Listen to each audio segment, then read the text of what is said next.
دیکھیے، حضرت ایوب علیہ السلام نے کبھی رب سے کوئی شکوہ نہیں کیا، کوئی شکایت نہیں کی. یہ ایک بڑی سمپل بات ہے. اپنی اولاد کے ساتھ تکلیف کا اس طرح سے بیان کرنا جیسے جناب حضرت ایوب علیہ السلام نے بیان کیا، وہ شکوہ نہیں ہے، وہ تفتیش کہہ سکتے ہیں، انٹیروگیٹ کرنا کہہ سکتے ہیں اسے. شکایت وہاں نہیں تھی بالکل.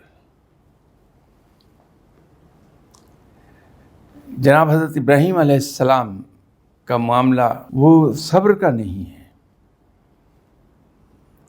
وہ توکل کا معاملہ ہے. توکل 3 گھاٹیوں کی طرح ہے، 3 چوٹیاں ہیں. ایک مقام تو توکل ہے جس سے مشہور ہوا وہ سب.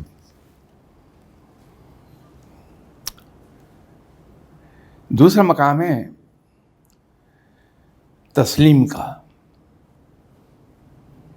اس پر جناب حضرت ابراہیم علیہ السلام فائز تھے. تیسرا مقام ہے تفویض، اس پہ آپ صلی اللہ علیہ وسلم فائز تھے. تو توکل تو وہ ہے جو ایک عام آدمی رب تعالیٰ پر کرتا ہے، پاکستانی نہیں، عام آدمی، کہ پوری کوشش کر کے پھر معاملات رب پہ چھوڑ دیتا ہے. تو جو کچھ وہاں سے عطا ہو جائے اس کو ایکسیپٹ کرتا ہے ود اے اسمائلنگ فیس. یہ اس میں بڑی اہم چیز ہے کہ ہنستے کھیلتے اس کو تسلیم کر لیا جائے جو رب تعالیٰ کی طرف سے اس محنت اور کوشش کے نتیجے میں عطا ہو. تسلیم یہ ہے کہ بغیر رب تعالیٰ سے کیوں، کب، کیسے، کس طرح، یہ کاف سے شروع ہونے والے جو سوال ہیں، یہ کیے بغیر جہاں حکم آیا سر خم تسلیم کر دیا.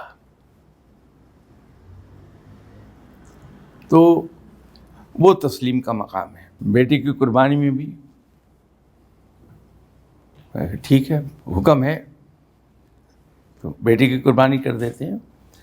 وہ رب تعالیٰ نے معجزہ دکھایا، وہ اور بات تھی. اسی طرح رب کے پیغام کو پھیلانے کے نتیجے میں اگر آگ مل گئی، بڑی خوشی سے قبول کر لی، خاندان کی پرواہ نہیں کی. تو یہ تسلیم کا مقام تھا. تفویض کا مقام یہ ہے کہ جہاں انسان کا نہ اپنا کوئی ارادہ رہتا ہے، نہ انسان کی اپنی کوئی خواہش ہوتی ہے، نہ انسان کی اپنی کوئی مرضی ہوتی ہے، وہ اپنی ان تمام چیزوں کو ماتحت کر دیتا ہے رب تعالیٰ کے حکم کے. وہ تفویض کا مقام ہے. اس پہ آپ صلی اللہ علیہ وسلم فائز ہیں. تو وہ معاملہ توکل کا ہے، صبر کا نہیں.